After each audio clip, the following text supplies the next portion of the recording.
और इस अपील को पहलगाम में सीमा पार से आतंकियों ने आकर के जिस प्रकार का कत्ले आम किया, धर्म पूछ पूछ करके लोगों को मारा गया, हमने हमारे सेना को खुली छूट दे दी। रणनीति वो तय करे, लक्ष्य वो तय करे,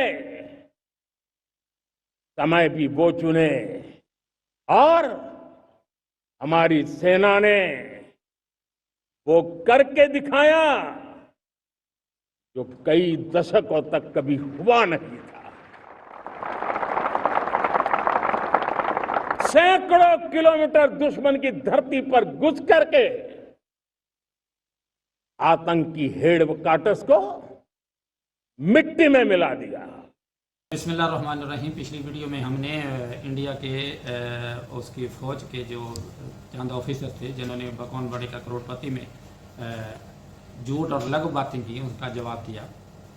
तो बात यह है कि अगर उन्होंने कहा कि हमने पाकिस्तान के तैयारे कराए, 2 महीने के बाद इंडिया की फ़ौज को, इंडिया के ऑफिसर को ये याद आ गया कि हमने पाकिस्तान के तैयारे कराए। पूरी दुनिया ने ये कहा कि कोई सबूत नहीं है इनके पास। चाइना का रेडार सिस्टम जो पूरे इंडिया को कंट्रोल किए हुए था, उन्होंने इस चीज़ की नफ़ी की। अमेरिका, बरतानिया और दीगर तरक्की याफ्ता ममालिक ने इस चीज़ की नफ़ी की। पाकिस्तान के अलावा इंडिया की आवाम ने भी मोदी सरकार को बुरा भला कहा, और उनका जो अफवाज का मुकाम था वो आवाम की नज़रों में गिर गया। आजकल व्हाट्सएप मार देंगे। ट्रंप साहब ने 11 बार बोला है, 11 बार, कि मैंने नरेंद्र मोदी को सरेंडर करवा दिया। 11 बार बोला है पब्लिक में। नरेंद्र मोदी जी चू नहीं कर पा रहे हैं। नरेंद्र मोदी ये नहीं बोल पा रहे हैं कि ये जो ट्रंप है ये झूठ बोल रहा है, क्योंकि वो सच्चाई है। और मुझे मालूम था कि जिस दिन हमने थोड़ा सा दबाव डाल दिया उस दिन एकदम सरेंडर कर जाएंगे। हमेशा आवाम का काम है कि वो अपनी फोर्सेस की सपोर्ट करे। उस वक्त सपोर्ट की जाती है जब फोर्सेस उनकी अच्छा काम करती हैं और सच बोलती हैं। लेकिन पाकिस्तान के मामले में इंडिया सरकार की तमाम गवर्नमेंट ने झूठ बोला। अगर तैयारे गिराए थे तो इन्हें 2 माह के बाद याद आ गया। 2 माह के बाद तैयारे गिराना का इल्ज़ाम जो पाकिस्तान पे देना और ये कहना कि हमने पाकिस्तान के तैयारे गिराए, कोई सबूत दे, कोई सबूत नहीं दिया। तो मैं समझता हूँ कि मोदी सरकार इंडिया की आवाम को बदजन करने की कोशिश कर रही है और गुमराह करने की कोशिश कर रही है। लेकिन इंडिया की आवाम बहुत अच्छे और बहुत खूबसूरत लोग हैं। वो नहीं इन लोगों के झांसे में आते। वो चाहते हैं कि इंडिया और पाकिस्तान के ताल्लुकात अच्छे हों, और इन अच्छे ताल्लुकात की बना पे जो मुल्क मुआशी और माशरती तौर पर तरक्की कर सकता है। जंगों में कुछ नहीं रखा हुआ। जहाँ तक मोदी सरकार की बात है तो उन्हें रात भी ख्वाब में भी पाकिस्तानी फ़ौज नज़र आती है। उन्हें ऐसा ही लगता है कि पाकिस्तानी फ़ौज आ गई और अटैक कर दिया। अल्हम्दुलिल्लाह पाकिस्तानी फ़ौज ऐसा नहीं करने वाली। पाकिस्तानी फ़ौज उस वक्त तक किसी को नहीं छेड़ती जब तक कोई दूसरा उन पे हमला नहीं कर देता। तो इंडिया ने जो हमला किया था वो रात के तरीके में बुज़दिलाना कार्रवाई थी। और इंडिया हमेशा पाकिस्तान में, इंडिया में, कश्मीर में और कनाडा में किराए के कातलों के ज़रिए वो हमले करवाता है। अभी आप बलूचिस्तान की सूरत देखें तो इंडिया की प्रॉक्सीज़ जो हैं वो हमले करती हैं, और इंशाल्लाह पाकिस्तानी अवाम की मदद से, अल्लाह की मदद से और पाकिस्तानी अवाम की हेल्प से पाकिस्तानी अफवाज इस प्रॉक्सी को नेस्तो नबूद कर देगी। जहाँ तक इंडिया कोई ना कोई, यानी मोदी सरकार अपने वोटरों की सपोर्ट हासिल करने के लिए कोई ना कोई मनगढ़ंत इल्ज़ाम पाकिस्तान पे लगाता है और कहता है कि जो पाकिस्तान के पास न्यूक्लियर सलाहियत है, तो ये किसी से ढकी छुपी बात नहीं है। पाकिस्तान के पास न्यूक्लियर सलाहियत है और ये किसी को ब्लैकमेल, पाकिस्तान किसी को ब्लैकमेल नहीं करता और ये अपने दफा के लिए इस्तेमाल करता है, और इंशाल्लाह करे।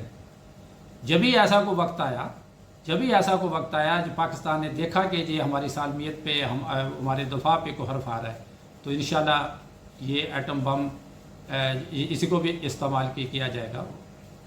वो किसी ने सियासी बंदे ने ये कहा था ना कि ये एटम बम हमने शेख रशीद की शादी के लिए नहीं रखा हुआ, तो ये हमने इंडिया के लिए रखा हुआ है। और इंशाल्लाह जी इंडिया इसमें इसका दोज़ख का ईंधन होगा और इंडियन अफवाज को इंशाल्लाह ये काम कर दिखाएगा। और जहाँ तक मोदी सरकार की बात है तो आपने देखा कि भारतीय असम्बलियों में अपोजिशन लीडरों ने मोदी सरकार की वो बेइज्जती की सरेआम बेइज्जती की कि जो इन्होंने झूठ बोला। और झूठ कहने के बाद इन्होंने कहा, मोदी सरकार ने कल 15 अगस्त थी और वहाँ पे एक किला है, वहाँ पे तकरीर करते हुए इन्होंने कहा कि पहलगाम के वाक़या जो ने पाकिस्तानी फ़ौज ने किया और वो लोग कुछ दहशतगर्द जो ना बॉर्डर पार करके आ गए और उन्होंने अटैक किया। कितने अफसोस की बात है, किसी मुल्क का वज़ीर आज़म ये बदज़ुबान है और ये झूठी ज़बान इस्तेमाल कर रहा है कि ये पाकिस्तान ने किया। पाकिस्तान से दहशतगर्द आए थे। अगर पाकिस्तान से दहशतगर्द आए थे तो पहलगाम के लोगों का ये सवाल है, इंडिया के लोगों का सवाल है कि फिर इंडियन हुकूमत की किस रही? इंडियन हुकूमत तो नाकाम होगी। अगर पाकिस्तान से दहशतगर्द आते हैं तो फिर इंडिया हुकूमत का क्या फ़ायदा जब इन्हें रोक नहीं सकती? कहाँ पहलगाम वाक़या, वो और दूर दराज इलाकों में जाके ऐसी कार्रवाई करना। तो ये हमेशा की तरह जैसे पहले भी मुतअद्दिद बार इंडियन गवर्नमेंट ये कर चुकी है और पाकिस्तान को बदनाम करने की कोशिश की जाती है और इंशाल्लाह पाकिस्तान ऐसे नहीं होने देगा। और आज़ादी के मौके पर ट्रंप ने खुद ये कहा कि पाकिस्तान ने 7 त्यारे गिराए जबकि इंडिया ने 0। अब इंडिया ने क्या किया कि पाकिस्तान ने एक मिसाइल का तजर्बा किया है। तो कल इन्होंने क्या किया कि अग्नि 5 का इन्होंने वो कर दिया, तजर्बा कर दिया। और वो तजर्बा जो था वो इंडियन का तजर्बा इंटरनेशनल लेवल पे जो कहा जा रहा है कि वो अग्नि मिसाइल का तजर्बा जो है वो ठुस हो गया। थोड़ी देर के बाद वो समुद्र में जा गिरा। तो ये थी पाकिस्तान के साथ इनकी दुश्मनी, ये थी पाकिस्तान के साथ इनकी चेड़। जब पाकिस्तान को मिसाइल का अटैक करता है या पाकिस्तान का तजर्बा करता है तो उसके साथ ही इंडिया भी को ना को काम शुरू कर देता है। हालांकि बगैर तजर्बे के ऐसा नहीं होता। और इंडिया हुकूमत इस वक्त पूरी तरह नाकाम हुई है। और इसमें अब देखें कि एक अग्नि 5 इन्होंने बनाया जो 4700 किलोमीटर तक का मार करता है। आप पहले मैं पाकिस्तान इनकी आवाम को, मोदी सरकार को ये मशवरा देना चाहता हूँ कि इंडिया के 80% लोग सड़कों पे सोते हैं। 70-80% लोग ऐसे हैं जिनके पास टॉयलेट नहीं, जिनके पास मकान नहीं। गरीबी इंडिया का मुकद्दर बन गई है। तो आप उनको कोई सहूलत तो दे नहीं सकते। आप अग्नि 5 का तजर्बा कर रहे हैं, आपको शर्म आनी चाहिए। और इंडिया की आवाम को भी ये कहना चाहिए कि हमारी हालात आप देखें। आप पाकिस्तान के साथ जंग करना चाहते हैं, पाकिस्तान को बदनाम करते हैं, अच्छे तरीके के साथ, अच्छे हमसायों के साथ रहें ताकि एक दूसरे में प्यार और मोहब्बत हो। और आवाम एक दूसरे को चाहती है, जबकि इंडिया की हुकूमत जो है ना वो पाकिस्तान के साथ ताल्लुकात शेयर नहीं करना चाहती। को उनका कोई ख़ास मकासद हैं, इंशाल्लाह वो इस मकासद में कामयाब नहीं होंगे। और कहते हैं जी हमने पाकिस्तान में तबाही फैला दी।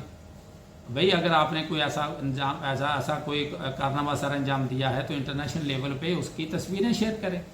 आप आजकल क्या चीज़ छुपाने वाली बात है? आजकल तो हर चीज़ें देखी जा सकती हैं। लेकिन अफसोस का मकाम ये है कि इंडिया वालों, ये मोदी सरकार आपको तबाह बर्बाद करने के चक्कर में है, आपके वोटों का गलत इस्तेमाल करने के चक्कर में है। ये सिर्फ टोपी ड्रामा करके अपनी हुकूमत को तूल देने के चक्कर में है। और आए रोज़ मोदी साहब बकवास करते रहते हैं पाकिस्तान के बारे में। तो आप इनको मुंह तोड़ जवाब दें। बहुत अच्छा होता है कि अपोजिशन लीडर जो होता है या अपोजिशन की पार्टी जितनी भी हैं वो असम्बलियों में मोदी के ख़िलाफ़ बातें करती हैं, तो बहुत अच्छा है। और पाकिस्तान ने हमेशा इंडिया के साथ दोस्ती का हाथ बढ़ाया और बढ़ाता रहेगा, क्योंकि इंडियन आवाम बहुत अच्छी है। और जबकि इंडियन हुकूमत जो है ना मोदी सरकार जैसी वो बदनाम ज़माना है, पाकिस्तान को बदनाम करने की कोशिश है। और यही वजह है कि इंडिया के हालात सही नहीं हो रहे। आए रोज़ आपने टीवी में देखा कि प्रोपेगेंडा किया जाता है। और एक भारतीय चैनल ने यह खबर दी कि लाहौर में एयरपोर्ट को तो तबाह कर दिया गया। देखें, लाहौर में समुंदर ही नहीं तो पोर्ट को किस तरह तबाह कर दिया गया। इस किस्म की झूठी खबरों ने मुनाफिकत फैलाई और इंडिया के लोगों में बुज़दिली पैदा हुई, इंडिया के लोगों में बेचैनी पैदा हुई, बेकरारी पैदा हुई। और उन्होंने कहा कि लाहौर में तो समुद्र ही नहीं, तो कौन सा इन्होंने तो अपना नेवी का अड्डा तबाह कर दिया। तो शर्म की मकाम है। मैं समझता हूँ कि इंडियन आवाम को, अब कौन बनेगा करोड़पति में, अगर जो मर्द के बच्चे होते इंडियन फोर्सेस के तो किसी अफसरों को भेजते, किसी मर्दों को भेजते। तो आप में तो जो औरतों की हुकूमत होती है वो भी कभी कभी कामयाब होती है। तो मैं कहता हूँ कि इंडियन आवाम के लिए ये शर्म की बात है, ये तीनों ऑफिसर शर्मिंदा होके गए और इनकी शक्लें देखने वाली थी। अगर मोदी इंसान का बच्चा है तो पाकिस्तान से माफ़ी मांगे। पाकिस्तान एक जिंदा दिल कौम है और पाकिस्तानी अवाम इंशाल्लाह वो कर दिखाएगी जो कभी नहीं। और आइंदा अगर मोदी हुकूमत ने पाकिस्तान की तरफ मैली आंख से देखा तो उसकी आंख पाकिस्तानी अफवाज निकाल देंगे। पाकिस्तानी अफवाज पे पाकिस्तानी कौम को फ़ख्र है। पाकिस्तानी अफवाज और पाकिस्तानी गवर्नमेंट जिंदाबाद।